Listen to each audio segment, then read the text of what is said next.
ছয় গোস্বামীর অন্যতম সনাতন গোস্বামীপাদের কথা বলতে গেলে প্রথমেই তার পূর্বপুরুষদের কথা বলতে হয়। সেকালে সর্বজ্ঞ জগদ্গুরু নামে কর্ণাট দেশে এক ধার্মিক রাজা ছিলেন। ইনি ছিলেন ভরদ্বাজ গোত্রীয় যজুর্বেদী ব্রাহ্মণ। সর্বজ্ঞ জগদ্গুরুর অনিরুদ্ধ নামে চন্দ্রকলা সদৃশ এক পুত্র জন্মেছিলেন। ইনি ছিলেন পরম রূপবান।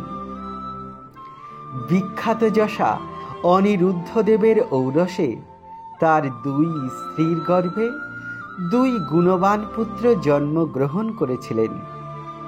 সেই দুই পুত্রের নাম রূপেশ্বর ও হরিহর।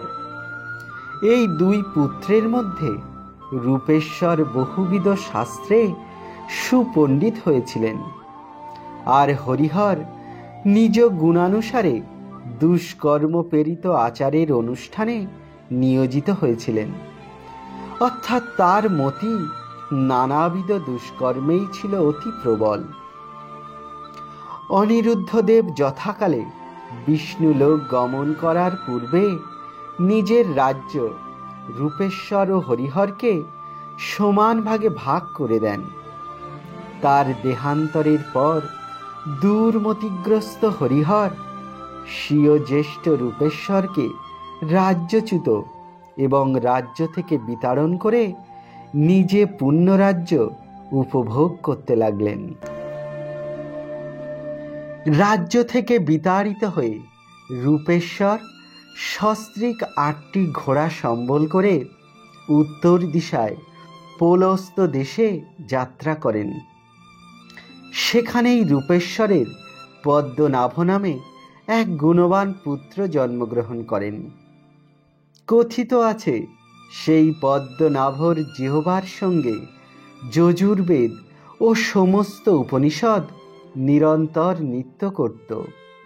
রূপে গুণে ধনে মানে বেদে উপনিষদে কাব্য ব্যাকরণে তার দ্বিতীয় কেউ ছিলেন না। পদ্মনাভের উপাস্য দেবতা ছিলেন শ্রী জগন্নাথ। জগন্নাথ দেবের প্রেমে তার হৃদয় সবসময় পরিপূর্ণ থাকত বলে তিনি শিখর ভূমি থেকে বাস স্পৃহা ত্যাগ করে শোভমানা সুরতরঙ্গিনী গঙ্গা দেবীর তটপ্রান্তে বসবাস করতে অভিলাষী হয়েছিলেন। পদ্মনাভ গৌড় রাজ সরকারে উচ্চ পদ লাভ করেন এবং তারই অনুগ্রহে গঙ্গা তীরে নবহট্ট অর্থাৎ অধুনা নৈহাটি শহরে এসে বসতি করেন। ভক্ত পদ্মনাভ নৈহাটিতে পুরুষোত্তম ভগবান শ্রী জগন্নাথের মূর্তি পূজা করতে থাকেন অত্যন্ত নিষ্ঠার সঙ্গে। শুধু তাই নয়, তিনি একটি বৃহৎ যজ্ঞ উৎসবও করেছিলেন। সেই মহাযজ্ঞের ফলেই তার 18 কন্যা ও 5টি পুত্র সন্তান হয়। তার পঞ্চম পুত্র ছিলেন মুকুন্দ। এই মুকুন্দেরই পুত্র ছিলেন কুমারদেব। কুমারদেব পরবর্তীকালে বাকলা চন্দ্রদ্বীপে চলে আসেন এবং এই বাকলা চন্দ্রদ্বীপেই গড়ে ওঠে সনাতনের পৈতৃক নিবাস।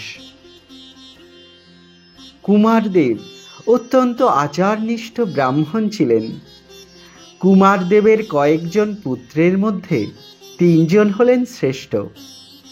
এরা হলেন অমরদেব সনাতন, সন্তোষদেব রূপ ও বল্লভদেব অনুপম।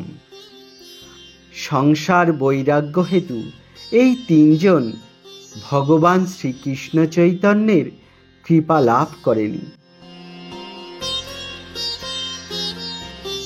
কুমারদেবের মৃত্যুর পর সনাতনরা 3 ভাই কিছুকাল মাতুলালয়ে মানুষ হলেন। তারপর সুশিক্ষার জন্য তাদের পাঠিয়ে দেওয়া হলো গৌড়ের অনতিদূরে রামকেলিতে। কুমারদেবের পিতা মুকুন্দ তখনও সেখানে রাজ সরকারে চাকরি করতেন। মাঝে মাঝে যেতেন জন্মভূমি বাকলা চন্দ্রদ্বীপে। পিতামহের তত্ত্বাবধানে ভালোই ছিলেন তিন ভাই। শিশুকালে রামকেলিতেই রামভদ্র ও বাণী বিলাসের কাছে প্রাথমিক শিক্ষা লাভ করেন। তারপর একটু বড় হলে তাদের পাঠানো হয় নবদ্বীপে বাসুদেব সার্বভৌম ও তার ভাই বিদ্যা বাচস্পতির কাছে দর্শন ও ন্যায়শাস্ত্র অধ্যয়নে। সে পাঠ শেষ হলে তাদের পাঠানো হলো সপ্তগ্রামে। পিতামহ মুকুন্দ ছিলেন বিচক্ষণ পণ্ডিত। তিনি জানতেন শুধু সংস্কৃত বিদ্যায় পণ্ডিত হওয়া যাবে, কিন্তু রাজদরবারে ভালো চাকরি পাওয়া অসম্ভব। তাই তিন ভাই সেখানকার শাসনকর্তা সৈয়দ ফখরুদ্দিনের তত্ত্বাবধানে আরবি ও ফার্সি শিখতে থাকেন। মেধাবী তিন ভাই পার্সি ভাষা এমনভাবে শিক্ষা করেছিলেন যে তাদের সমকক্ষ কেউই ছিলেন না। 1483 সালে মুকুন্দের মৃত্যু হলে সনাতন ও রূপ দুজনেই চাকরি পেলেন গৌড় রাজ দরবারে। হুসেন শাহ তখন গৌড়ের রাজা। সনাতনের বয়স তখন মাত্র 18 বছর। তার নিষ্ঠা, সততা ও তীক্ষ্ণ বুদ্ধির কারণে অল্প দিনের মধ্যেই তিনি প্রধান সচিবের পদ পেলেন। পার্সি ভাষায় প্রধান সচিবকে বলা হতো সাকর মল্লিক বা সাগর মালিক। আর রূপ পেলেন খাস মুন্সির পদ। তার নাম হলো দবির খাস। বল্লভ বা অনুপম আরও ছোট, তাই তিনি রামকেলিতে ঘরে থেকেই রঘুনাথের সেবা পূজা করতে লাগলেন। এই সময়কালের মধ্যে এদের খ্যাতি ও প্রতিপত্তি হলো আকাশ ছোঁয়া। রামকেলি থেকে পৈতৃক বাসভূমি বাকলা চন্দ্রদ্বীপের দূরত্ব অনেক। তাই দুই ভাই একত্র হয়ে যশোরের প্রেমভাগে মনের মতো একটি রম্য প্রাসাদ নির্মাণ করালেন। মন্দিরে উদ্যানে সজ্জিত করলেন চারিদিক।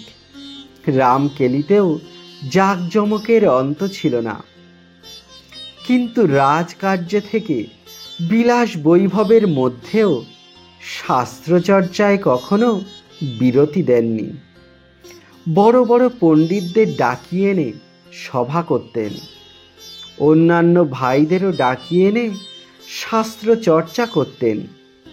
শুধু নবদ্বীপ নয়, সুদূর কর্ণাট ও অন্যান্য বহু দেশ থেকে পণ্ডিতরা আসতেন ওদের সঙ্গে আলোচনা করতে। মধুলোভী ভ্রমর যেমন মধুর লোভে ফুলের কাছে আসে, তেমনি অগাধ শ্রদ্ধা নিয়ে বিদগ্ধ জনেরাও আসতেন ওদের কাছে। ন্যায়ের কোনো ব্যাখ্যা সনাতন রূপের অনুমোদন ছাড়া গ্রহণযোগ্য হতো না।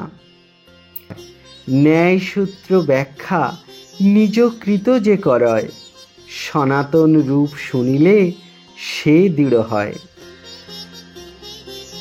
সনাতন রূপের ছিল দুই রূপ। যখন তারা সুলতানের শিবিরে রাজকার্যে নিযুক্ত থাকতেন, তখন তাদের কথাবার্তা, চালচলন, পোশাক দেখে তাদের গোড়া মুসলমান বলে মনে হতো।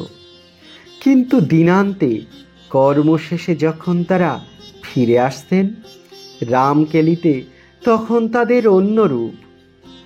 স্নান তর্পণের পর শুরু হতো শাস্ত্রচর্চা, ধর্মাচরণ ও দান ধ্যানের পালা। বহু ব্রাহ্মণ ও দীন দরিদ্রকে প্রতিপালন করতেন তারা। তাদের প্রভাবে নিত্য নতুন উৎসবে মুখর হতো রামকেলি। দুই ভাই নিয়মিত শ্রীমদ্ ভাগবত পাঠ করতেন। সেই সঙ্গে অনুষ্ঠান করতেন বৃন্দাবন লীলার অনেক লীলা। সেই লীলার মহিমা প্রকট করতে বেশ কয়েকটি দিঘিও কাটিয়েছিলেন। সেগুলির নামও দিয়েছিলেন শ্যামকুণ্ড, রাধাকুণ্ড, ললিতাকুণ্ড, বিশাখাকুণ্ড প্রভৃতি। বাড়ির নিকটে অতি নিভৃত স্থানেতে কদম্ব কানন ধারা শ্যামকুণ্ড, তাতে বৃন্দাবন লীলা তথা করায় চিন্তন, না ধরে ধৈর্য নেত্রে ধারা অনুক্ষণ।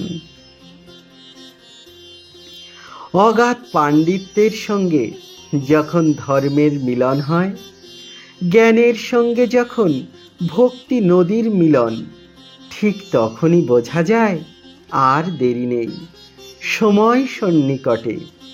তবে উপলক্ষ তো চাই।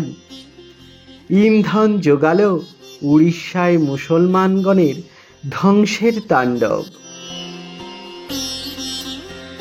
সময়টা 1509 খ্রিস্টাব্দ। মহারাজ প্রতাপরুদ্র গেছেন দাক্ষিণাত্য অভিযানে। সেই সুযোগটা কাজে লাগালেন গৌড়ের নবাব হুসেন শাহ। প্রধান সেনাপতি ইসমাইল গাজীকে পাঠালেন উড়িষ্যা বিজয়ে। সঙ্গে যেতে হলো সাগর মালিক অমরদেবকে, অর্থাৎ সনাতনকে। সে কি নৃশংস অত্যাচার! পুরীর মন্দিরের পাণ্ডারা শত শত দেব মূর্তি ফেলে দিল চিল্কার জলে। কত মঠ মন্দির যে ধ্বংস হলো, কত যে রক্তের স্রোত বইল, তার ঠিক নেই। কটকের শাসনকর্তা অমর সিংহ পালিয়ে বাঁচলেন। খবর গেল প্রতাপরুদ্রের কাছে। তিনি ফিরে আসতেই তার দৌর্দণ্ড প্রতাপের কাছে হার মানলেন ইসমাইল গাজী। ধ্বংসের তাণ্ডব চালানো আর সম্ভব নয় দেখে ফিরে এলেন তিনি। সঙ্গে ফিরলেন অমরদেবও, তবে কিনা অনুতাপের দহন নিয়ে। হিন্দু ব্রাহ্মণের সন্তান হয়ে এ কি পাষণ্ডীর জীবন যাপন করে চলেছেন তিনি। নিজের সুখ ঐশ্বর্য ভোগ বিলাসের স্বার্থে কাদের গোলামি করছেন তিনি। তাই অহরহ চিন্তা করতে লাগলেন কিভাবে এর হাত থেকে মুক্তি পাওয়া যায়। রাজকার্যেও আর মন বসে না। এমন সময় কানে এলো নবদ্বীপের নিমাই পণ্ডিত সন্ন্যাস নিয়েছেন। শুধু তাই নয়, নদিয়া ছেড়ে তিনি এখন নীলাচলে অধিষ্ঠিত। চিঠি লিখলেন মহাপ্রভুকে, প্রভু, তুমি কলিহত জীবের উদ্ধারের জন্য অবতীর্ণ হয়েছ, কিন্তু আমার মতো বিষয়মত্ত ম্লেচ্ছ সঙ্গীর উপায় কি হবে? অনুমতি দাও তোমার চরণে নিজেকে উৎসর্গ করি। সনাতনের চিঠি পেয়ে মহাপ্রভু মৃদু হাসলেন। তার অন্তরঙ্গ ভক্তরা বললেন, এই অমরদেব হলেন দৌর্দণ্ড প্রতাপ হুসেন শাহর প্রধান আমর্ত্য। রাজকার্য ছেড়ে এ হেন মানুষও দিন ভিখারির মতো তোমার চরণে আশ্রয় নিতে চাইছে। এ তোমার কি অলৌকিক লীলা প্রভু! মহাপ্রভুর কৃপায় আছে অসাধারণ ধর্ম, রাজ্য ছাড়ি করায় তারে ভিক্ষুকের কর্ম। পত্র পেয়ে একটুও বিলম্ব করলেন না মহাপ্রভু। বার্তাবহের হাতে তিনিও তার উত্তর পাঠিয়ে দিলেন। পরব্যাস নিনি নারী ব্যাপ্রাপি গৃহকর্মসু তদেবাসায়দ অন্ত বসঙ্গ রসায়নম। অর্থাৎ পরপুরুষে আসক্ত কোনো নারী যেমন গৃহকর্মে ন্যস্ত থেকেও সব সময় মনে মনে নিজ কান্তকে চিন্তা করে, তার অঙ্গসুধা আস্বাদন করে, ঠিক সেই রকমভাবে বিষয়ে লিপ্ত থেকেও মনকে ডুবিয়ে রাখা যায় কৃষ্ণ প্রেমরসে। মহাপ্রভুর শ্লোকপত্র পেয়ে পণ্ডিত সনাতন বুঝলেন মিলন লগ্ন এখনো উপস্থিত হয়নি। তাই সে কথা বোঝানোর জন্যই স্বামী বিদ্যারণ্যের গ্রন্থ পঞ্চাদশী থেকে মহাপ্রভু এই শ্লোক বার্তাটি তার কাছে পৌঁছে দেন। মনের আগুন সংযমে চাপা দিয়ে আরও কিছুদিন তাকে সংসার সমুদ্রে ভাসতে হবে। তবু এই পত্র পাওয়ার পর মনের ব্যাকুলতা উত্তরোত্তর বৃদ্ধি পেতে লাগল।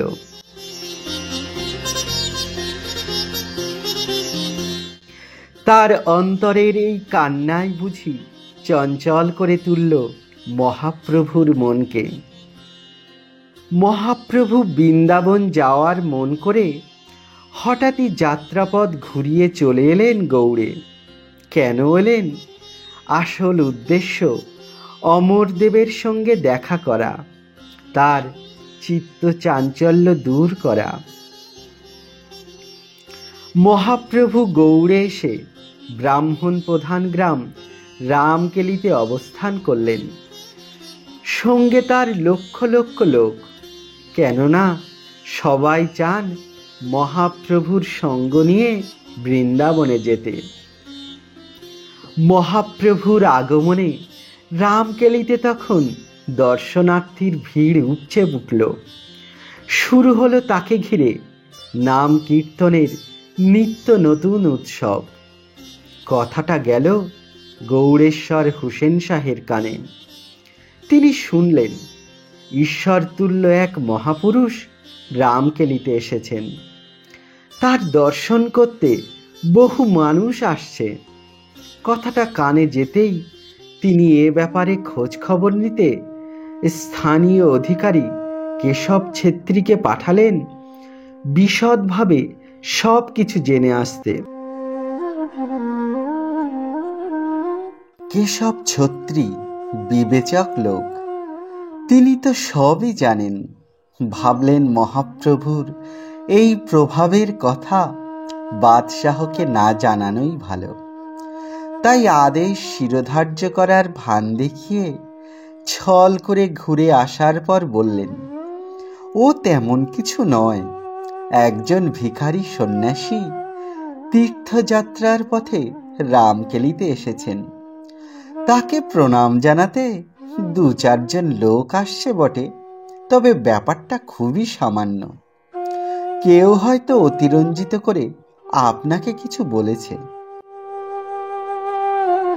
হুসেন শাহ ছত্রীর কথা শুনে বললেন, তা হলেই ভালো, তবে দেখো কোনো কাজী বা রাজকর্মচারী যেন সন্ন্যাসীকে বিরক্ত না করেন। পাঠান বাদশাহ হুসেন শাহ এমনিতে খুব ভালো হলেও তার মনে সর্বদাই ভয় কেউ কোনো ছুতো করে তার রাজ্য দখল না করে নেয়। তাই কেশব ছত্রীর কথায় তার সম্পূর্ণ বিশ্বাস হলো না। এই ব্যাপারে তিনি খোঁজ খবর নিতে এবার পাঠালেন তার অত্যন্ত বিশ্বস্ত ও অনুগত সাগর মালিক অমরদেবকে। অমরদেব আসল সত্যকে গোপন করলেন না, বললেন, আপনি ঠিকই শুনেছেন জনাব। যিনি এসেছেন মানুষ তাকে ভগবান শ্রীকৃষ্ণের শ্রী গৌরাঙ্গ অবতার বলে মনে করেন। তাই তার দর্শন পেতে অনেক মানুষ রোজই আসেন। তবে এতে রাজ্যের কোনো হানি হওয়ার সম্ভাবনা নেই। অমরদেবের কথায় বাদশাহ আশ্বস্ত হলেন।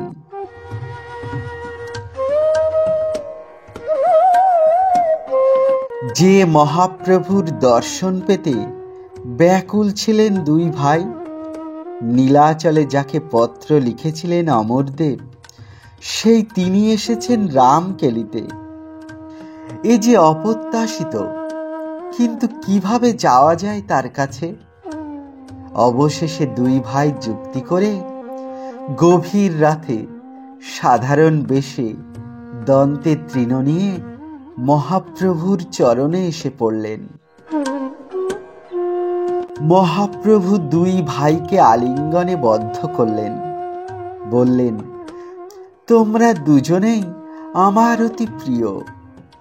তোমাদের পত্র পেয়েই জেনেছি মনোবাসনার কথা, তাই তো তোমাদের সঙ্গে দেখা করবার জন্য আমি নিজেই এসেছি রামকেলিতে। না হলে গৌর নিকটে আসিতে মোর নাহি প্রয়োজন, তোমা দুই দেখিতে মোর ইহা আগমন। অমরদেব বললেন, প্রভু, আমরা বিধর্মীর সংস্পর্শে থেকে বহু অন্যায় ও নীচ কাজ করেছি। আমরা সর্বদা বিষয়াসক্ত। তুমি জগাই মাধাইকে উদ্ধার করেছ, এখন আমাদেরকে কৃপা করো প্রভু। মহাপ্রভু বললেন, অচিরেই কৃষ্ণ তোমাদের কৃপা করবেন। তোমাদের দৈন্য দেখে বুক ফেটে যাচ্ছে। এই বলে অমরদেবকে আলিঙ্গনে বদ্ধ করে বললেন, আজ থেকে তোমার নাম হোক সনাতন।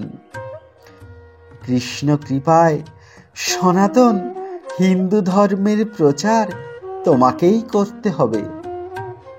তারপর দবির খাস সন্তোষ দেবকে বললেন, তোমার সব খবরই আমি রাখি। তোমার মধ্যে এক কাব্যিক ভাব আছে, যে ভাব সব সময় রূপের পুরে ঘুরে বেড়ায়। তোমার কাজ হবে রাধা কৃষ্ণ তত্ত্বের নিগূঢ় রূপকে কাব্যনাট্য রচনার মাধ্যমে ফুটিয়ে তোলার। কৃষ্ণলীলার রূপ রস তোমার মাধ্যমেই জানতে পারবে সকলে। তাই আজ থেকেই তোমার নাম হবে রূপ। আশীর্বাদ পেয়েই দু ভাই সাষ্টাঙ্গে প্রণাম করলেন মহাপ্রভুকে। মহাপ্রভু দুজনের মাথায় হাত রেখে বললেন, এখন থেকে তোমরা দুজন নিষ্কামভাবে সংসারে থেকে কাজকর্ম করো। এরপর নিত্যানন্দ, মুকুন্দ প্রভৃতি ভক্তগণকে প্রণাম করে বিদায় নিলেন দুভাই। বিদায় নেওয়ার কালে সনাতন মহাপ্রভুকে বললেন, প্রভু, একটি নিবেদন। বৃন্দাবনেই যখন যাবে তখন এত লোকজন নিয়ে কেন? যার সঙ্গে চলে এই লোক লক্ষ কোটি, বৃন্দাবন যাবার এ নহে পরিপাটি। মহাপ্রভু সনাতনের মুখের দিকে তাকিয়ে রইলেন। সনাতন বললেন, এখন চারিদিকে বিশৃঙ্খলা, রাজা বাদশাহের দ্বন্দ্ব, গৌড়ের নবাবও বিধর্মী পাঠান। কখন তার মনে কি ভাব উপস্থিত হয় তা কে জানে। তাই বলি, আপনি আর রামকেলিতেও থাকবেন না। একান্ত কাঙাল বেশেই আপনি বৃন্দাবনে যান। এই বলে রামকেলি থেকে বিদায় নিয়ে গৌড়ে ফিরে এলেন দুভাই।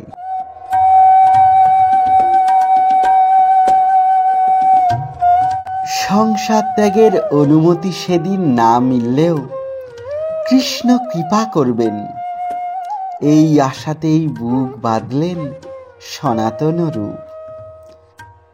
সনাতনের যুক্তিপূর্ণ কথা মনে ধরল ভক্তের ভগবানের। তিনি বুঝলেন সনাতন ঠিক কথাই বলেছেন। এত লোক নিয়ে বৃন্দাবনে গেলে যাত্রা পথে পদে পদে বিঘ্ন ঘটতে পারে।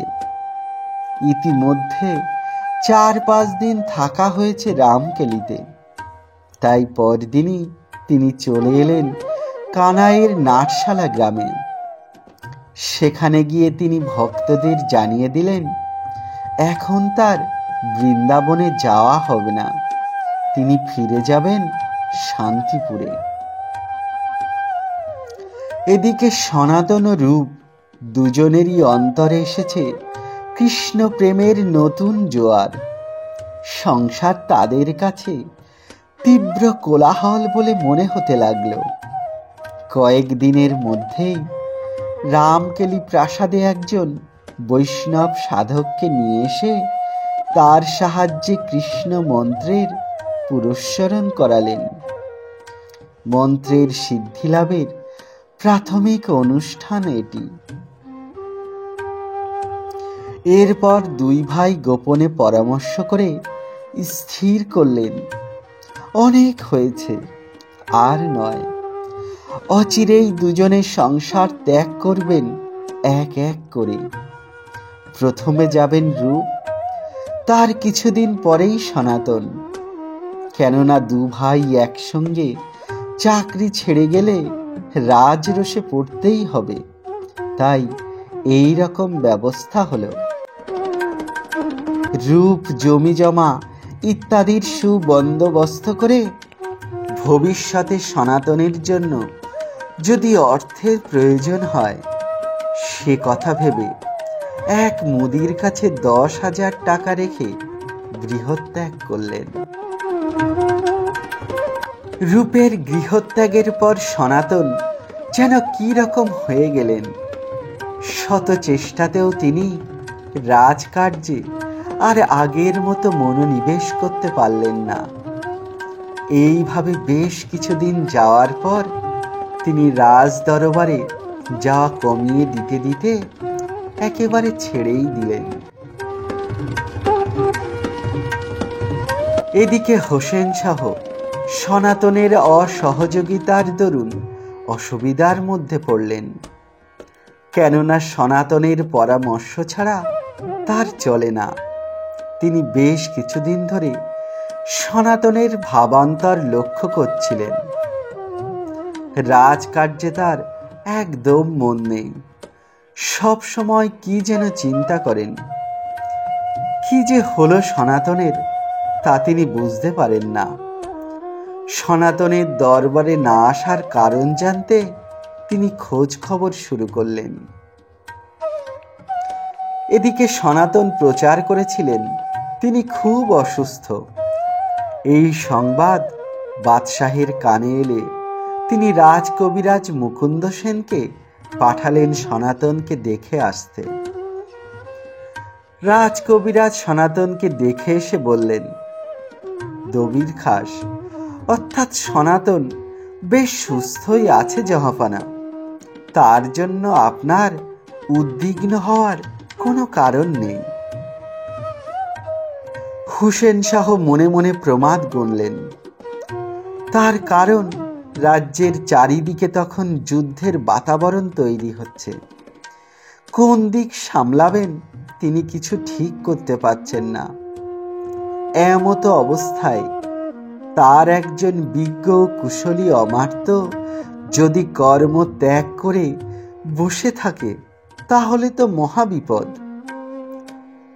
দবির খাস বিশ্বাসী এই কর্ম ত্যাগের মধ্যে তার অন্য কোনো দুরভিসন্ধি নেই তো। এই ভেবে বাদশাহ নিজেই গেলেন রামকেলিতে। অতর্কিতে রামকেলির প্রাসাদে গিয়ে দেখেন দবির খাস বেশ সুস্থ শরীরেই আছেন এবং বহু সাধুসন্ত ও শাস্ত্রবিদদের নিয়ে মেতে আছেন ধর্মালোচনায়।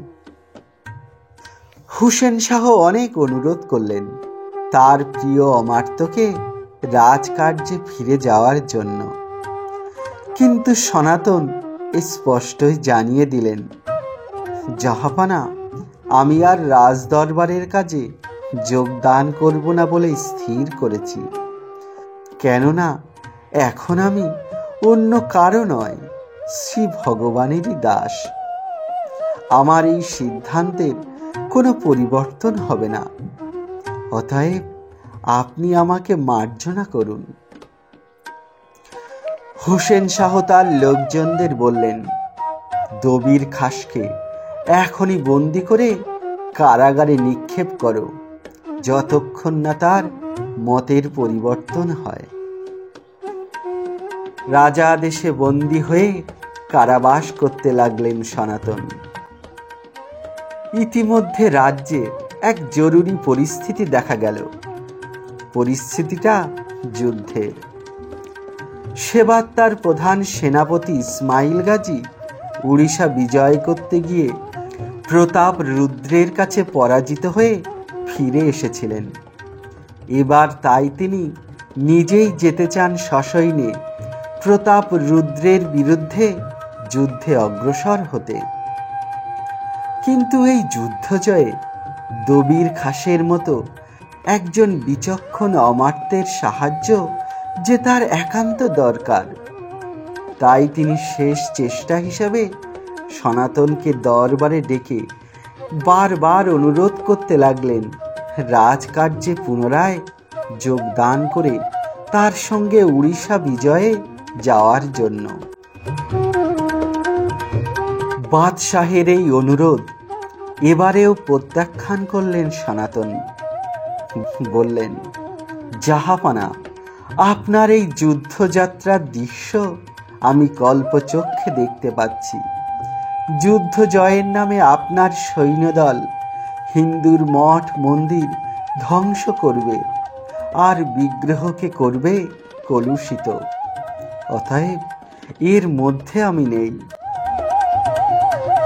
বাদশাহ তাই আবার সনাতনকে কারাগারে নিক্ষেপ করে যুদ্ধযাত্রা শুরু করলেন। বন্দী সনাতন মনে মনে শুধু মহাপ্রভুকে স্মরণ করেন আর ভাবেন কি করে এখান থেকে মুক্তি লাভ করে তার সান্নিধ্যে পৌঁছানো যায়। এদিকে হলো কি, রূপ মহাপ্রভুর নির্দেশে বৃন্দাবনে যেতে যেতে পথমধ্যে খবর পেলেন সনাতনের কারাবাসের। তিনি তখনই একটি পত্র লিখে গোপন পথে পাঠালেন সনাতনের কাছে। চিঠিতে লেখা ছিল, স্থানীয় মুদির কাছে তিনি 10,000 টাকা সনাতনের জন্য রেখে গেছেন। সনাতন যেন এই পত্র দেখিয়ে সেই টাকা থেকে 7,000 টাকা নিয়ে নিজের মুক্তির ব্যবস্থা করেন। এই পত্র পাওয়া মাত্রই সনাতন কারাধ্যক্ষ শেখ হবুকে ডাকিয়ে এনে তার মুক্তির ব্যবস্থা করে দিতে বললেন। শেখ হবু বিভিন্ন সময় নানাভাবে সনাতনের কাছে উপকৃত ছিলেন। তাই তিনি নরম হলেও হুসেন শাহর ভয়ে এ কাজের ঝুঁকি নিতে সাহস করলেন না। শেষমেশ মুদির কাছ থেকে যখন 7,000 টাকা নিয়ে এসে তাকে দেয়া হলো, তখন আর টাকার লোভ সামলাতে না পেরে শিকল কেটে মুক্তি দিলেন সনাতনকে এবং নিজে এসে গঙ্গা পার করে দিলেন। সনাতনের শেখানো কথা মতো রটিয়ে দিলেন। গভীর রাতে সনাতন জেল ভেঙে পালাতে গিয়ে গঙ্গায় ডুবে মরেছেন। যাই হোক, সনাতনকে গঙ্গা পার করে দিয়ে বিদায় নেওয়ার সময় শেখ হবু সাবধান করে দিলেন, ভুলেও যেন রাজমহলের পথে না যান সনাতন, কেননা ওখানকার গিরিবর্তের মুখে আছে হুসেন শাহর সৈনিকদের সশস্ত্র প্রহরা। তারা সবাই চেনে বাদশাহের প্রিয় অমাত্য দবির খাসকে। অতএব ঘোর বিপদ হয়ে যেতে পারে সেখানে। সনাতন শেখ হবুর প্রস্তাব মতো সে পথে না গিয়ে এগিয়ে চললেন পাতাড়া পাহাড়ের দিকে। সকলের নজর এড়ানোর জন্য অতি দিন দরবেশের ভেক নিলেন। সঙ্গে রইল বহুদিনের পুরাতন ভৃত্য ঈশান। ঈশানকে নিয়ে সনাতন পাতাড়া পাহাড়ে এসে সেখানকার এক ভূঁইয়ার কাছে আশ্রয় প্রার্থনা করলেন। ভূঁইয়া পরম সমাদরে তাকে আশ্রয় দিল। শুধু আশ্রয় দেওয়া নয়, এত বেশি আদর যত্ন করতে লাগলো যে তাই দেখে সন্দিগ্ধ হলেন সনাতন। তিনি জানতেন এই ধরনের ভূঁইয়ারা আসলে ডাকাত।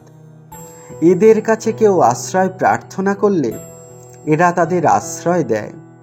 অত্যন্ত সেবা যত্ন করে অতিথি আপ্যায়ন কাকে বলে তা দেখিয়ে দেয়। তারপর রাতের অন্ধকারে অতিথিদের হত্যা করে তাদের সর্বস্ব হরণ করে। সনাতন নিঃসম্বলে পথে বেরিয়েছেন, তাই তার নিজের জন্য কোনো চিন্তা নেই। কিন্তু ঈশান, সে কি করেছে? সে কোনো অর্থাদি সঙ্গে করে নিয়ে আসেনি তো? তা হলেই তো বিপদ। সনাতনের মনে হলো ঈশান নিশ্চয়ই কিছু সঙ্গে করে এনেছে, এবং সেটা যে কোনোভাবেই হোক জানতে পেরেছেন ভূঁইয়া। তারই কারণে এত আদর। গোপনে সনাতন ঈশানকে জিজ্ঞাসা করলেন, আমার মতো একজন দিন ও তোমার মতো একজনকে দেখে ভূঁইয়ার এত আপ্যায়নের কারণ কি তা আমার বোধগম্য হচ্ছে না। আমার মনে হয় তোমার কাছে এমন কিছু আছে যা টের পেয়ে তা আত্মসাৎ করার জন্যই ভূঁইয়া এত আদর যত্ন করছে। সত্যি করে বলো তো, কি আছে তোমার কাছে? ঈশান পথ খরচার জন্য 8টি মোহর কাছে রেখেছিল। সে ভেবেছিল পুরোপুরি নিঃসম্বল হলে প্রভুর পথ খরচা চলবে কি করে। তাই সে আমতা করে একটি মোহর কাছে রেখে বলল, আমার কাছে পথের খরচ হিসেবে 7টি মোহর আছে প্রভু। সনাতন অত্যন্ত রেগে ভৎসনা করে ঈশানকে বললেন, কেন তুমি আমার বৈরাগ্যের পথে বিঘ্ন সৃষ্টি করতে এলে? আমি যেখানে সর্বস্ব ত্যাগ করেছি তুমি সেখানে অর্থ বহন করে আমার সঙ্গী হলে। ছি ঈশান, কাজটা তুমি মোটেই ভালো করনি। ঈশান নতবদন হলো। সনাতন তখন ভূঁইয়াকে ডেকে বললেন, শোনো ভাই, আমাদের কাছে 7টি মোহর আছে। এগুলোর জন্য পথে যে কোনো মুহূর্তে আমাদের বিপদ হতে পারে। তাই আমি মনে করি এগুলো আমাদের কাছে থাকা ঠিক নয়। তোমার আতিথেয়তায় আমরা মুগ্ধ। এগুলি তুমি গ্রহণ করো, সেই সঙ্গে আমাদের দুজনকে নিরাপদে এই ভয়ঙ্কর পাহাড় জঙ্গলের পথ পার করে দাও, যাতে আমরা নিরাপদে চলে যেতে পারি। সনাতনের কথা শুনে ঈশান বিনীতভাবে সনাতনকে বলল, মালিক, আপনাকে একটা ব্যাপারে মিথ্যা কথা বলেছিলাম, সেজন্য আপনি আমাকে ক্ষমা করবেন। সনাতন বললেন, কি ব্যাপারে? ঈশান বলল, আমার কাছে মোট 8টি মোহর ছিল, তার একটি এখনো আছে। হঠাৎ করে পথে এটির প্রয়োজনও তো হতে পারে। সনাতন হেসে বললেন, তারপর ওটি খরচ হয়ে গেলে বাকি দিনগুলোর খরচপত্র জোগাবে কি করে? ঈশান আর কথা বলতে পারে না। সনাতন এবার ক্রুদ্ধ হয়ে বললেন, শোনো ঈশান, আমার পথ হলো বৈরাগ্যের, আর তোমার পথ হলো অর্থ নির্ভরের। অর্থের প্রতি তোমার দারুণ মোহ দেখতে পাচ্ছি, তাই তোমাকে নিয়ে পথ চলা আমার পক্ষে সম্ভব হবে না। আমি ঈশ্বর নির্ভর হয়েই পথ চলতে চাই। তোমার সঞ্চয় স্পৃহা আছে, ওই মোহরটি তোমার পথ খরচের কাজে লাগবে। তুমি ওটি নিয়ে এই মুহূর্তে আমার সঙ্গ ত্যাগ করে বিদায় নাও। ঈশান আর কি করে, মনিবকে প্রণাম করে যেমন এসেছিল তেমন ভাবেই আবার রামকেলিতে ফিরে গেল। সনাতন সম্পূর্ণরূপে মুক্ত হয়ে এক সময় এসে উপস্থিত হলেন হাজিপুরে। কাছেই গণ্ডকী নদীর তীরে সোনপুরে তখন হরিহর ছত্রের মেলা। সনাতনের ধর্মভগ্নিপতি শ্রীকান্ত তখন গৌড়াধিপতির একজন উচ্চপদস্থ কর্মচারী। বাদশাহ হুসেন শাহর ঘোড়া জোগানোর কাজ করেন। তিনি নিজে এসেছেন 3 লাখ টাকা নিয়ে ঘোড়া কিনে গৌড়েশ্বরকে পাঠাবেন বলে। একটি উচ্চ টঙের উপর বসে তিনি বিশ্রাম করছিলেন।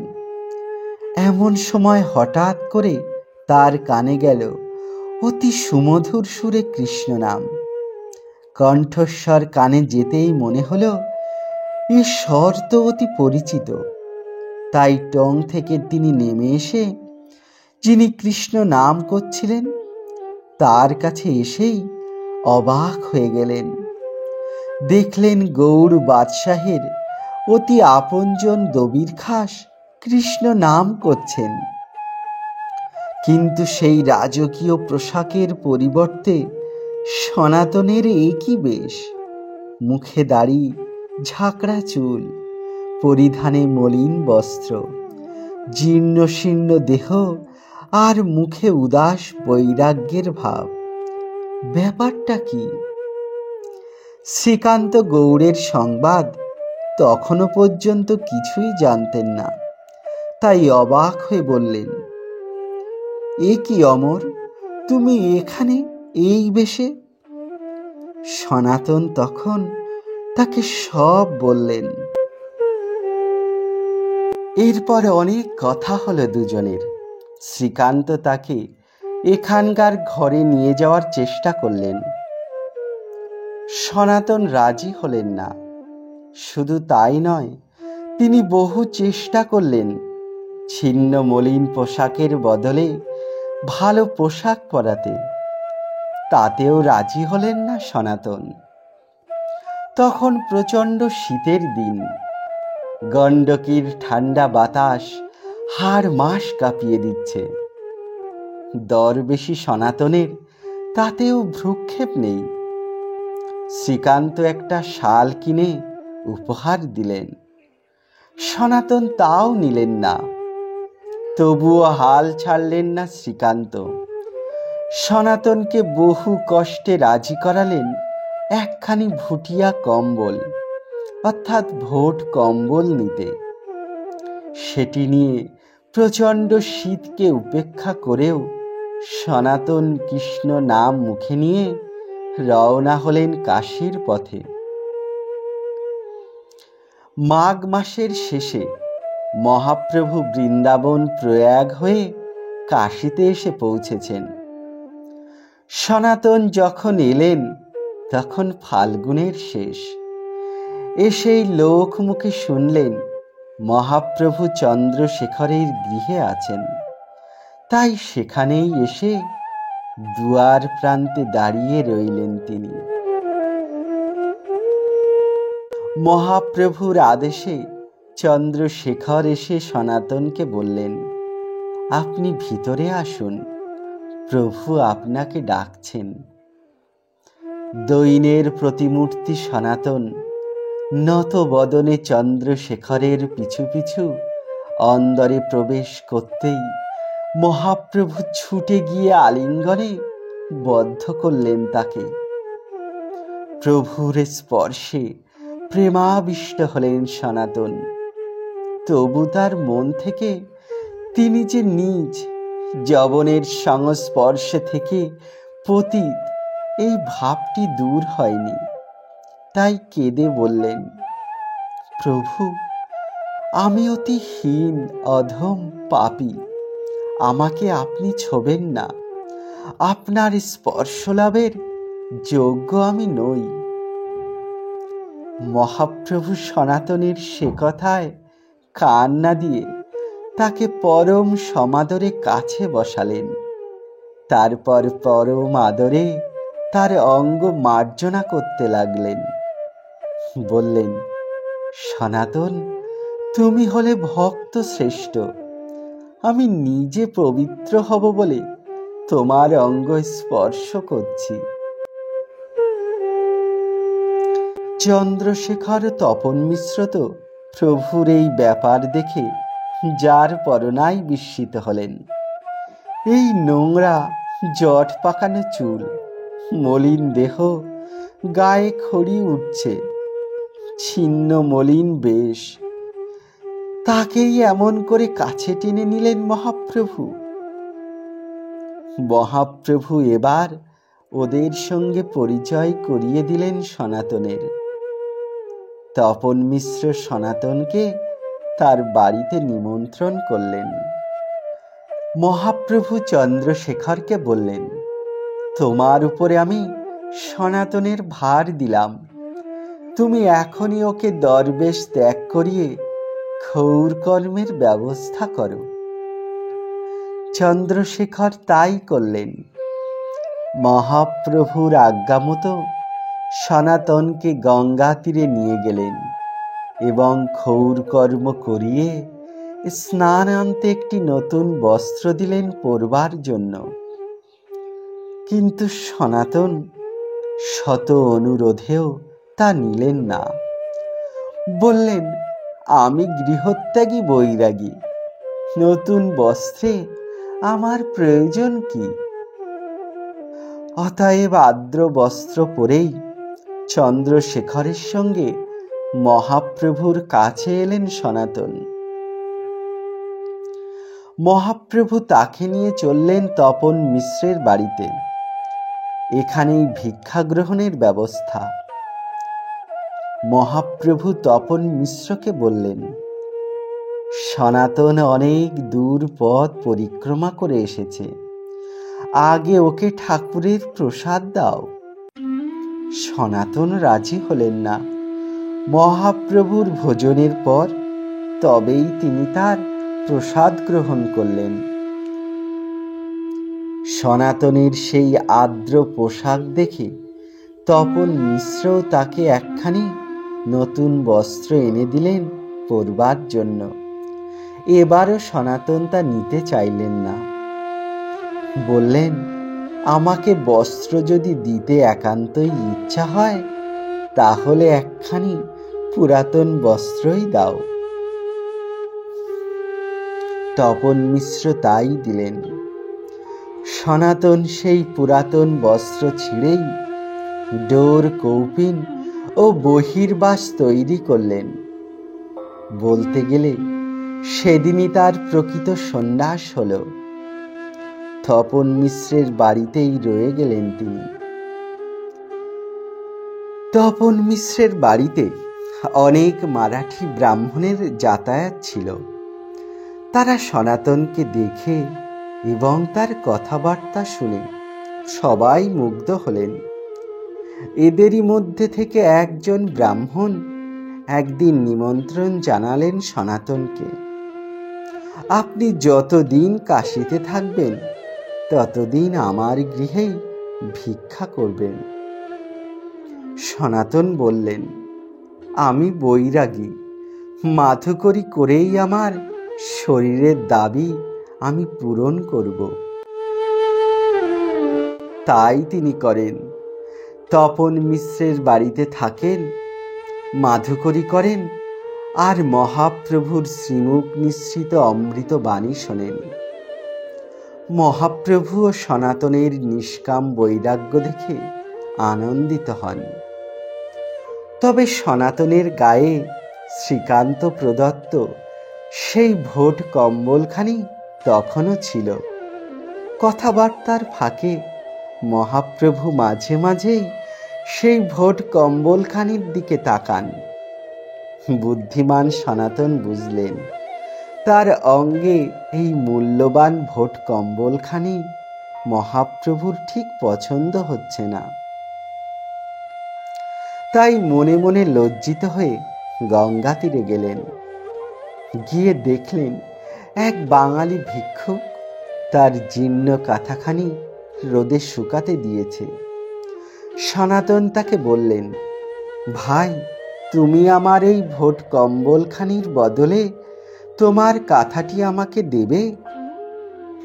ভিক্ষুক তো অবাক, বলল, আপনাকে দেখে অত্যন্ত সম্ভ্রান্ত যোগী বলে মনে হচ্ছে, আপনি আমাকে উপহাস করছেন না তো?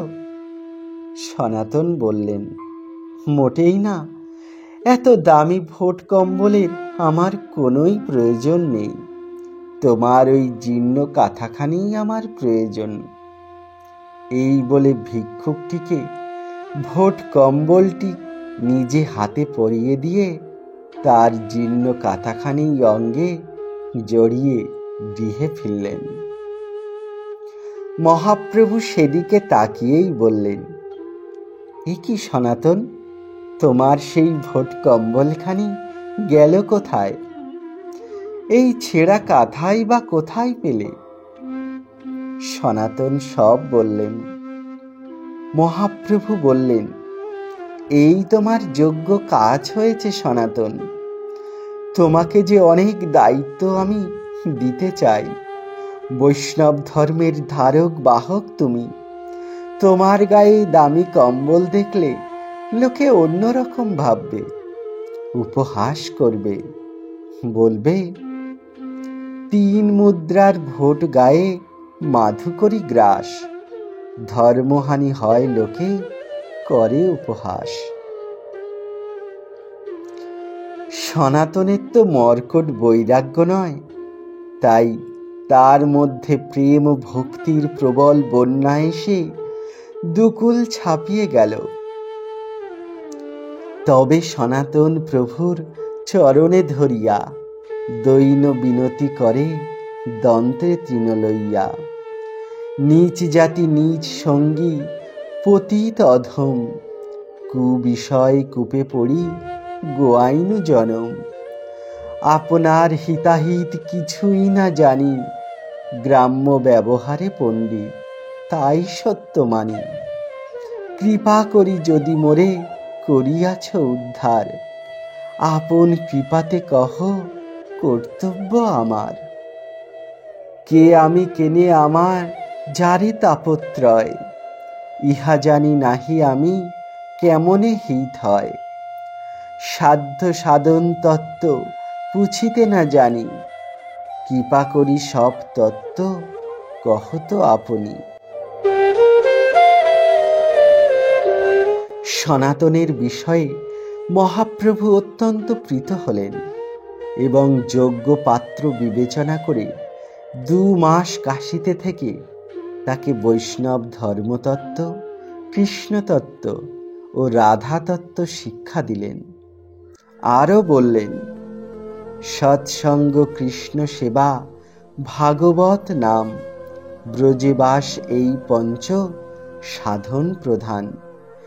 এই পঞ্চ মধ্যে এক স্বল্প যদি হয়, সুবুদ্ধি জনের হয় কৃষ্ণ প্রেমোদয়।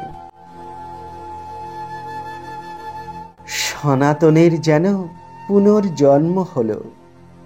তিনি বললেন, হে প্রভু, তোমার দেওয়া এই অমৃত সাগরের এক বিন্দুও ধারণ করার যোগ্যতা আমার নেই। তবে কৃপা করে আমার মতো পঙ্গুকে যদি তুমি নাচাও, তবেই আমি নাচতে পারি। মহাপ্রভু বললেন, এবারে তুমি বৃন্দাবনে যাও। সেখানে তোমার 2 ভাই রূপ ও সনাতন আছে, তাদের সঙ্গে মিলিত হও। আর 4টি কাজের ভার তোমাকে দিচ্ছি, তুমি যথাযথভাবে সেই কাজ করতে থাকো। সনাতন বললেন, আদেশ করুন প্রভু। মহাপ্রভু বললেন, তুমি মথুরা মণ্ডলে লুপ্ত তীর্থ উদ্ধার করো, বৃন্দাবনে প্রচার করো কৃষ্ণ সেবা, বৈষ্ণব আচার ও ভক্তি স্মৃতি শাস্ত্র শিক্ষা দাও। আর মর্কট বৈরাগ্য ছেড়ে যুক্ত বৈরাগ্যে নিয়ে এসো সবাইকে। আমার দিনহীন কাঙাল ভক্তরা বৃন্দাবনে গেলে তাদের প্রতিপালিত করো।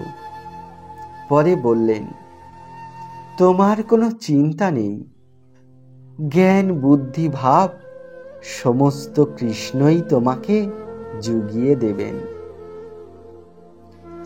মহাপ্রভুর আদেশ মতো সনাতন বৃন্দাবনের পথে রওনা দিলেন। নয়নে তার অশ্রুধারা, শ্রীমুখে মধুর কৃষ্ণ নাম।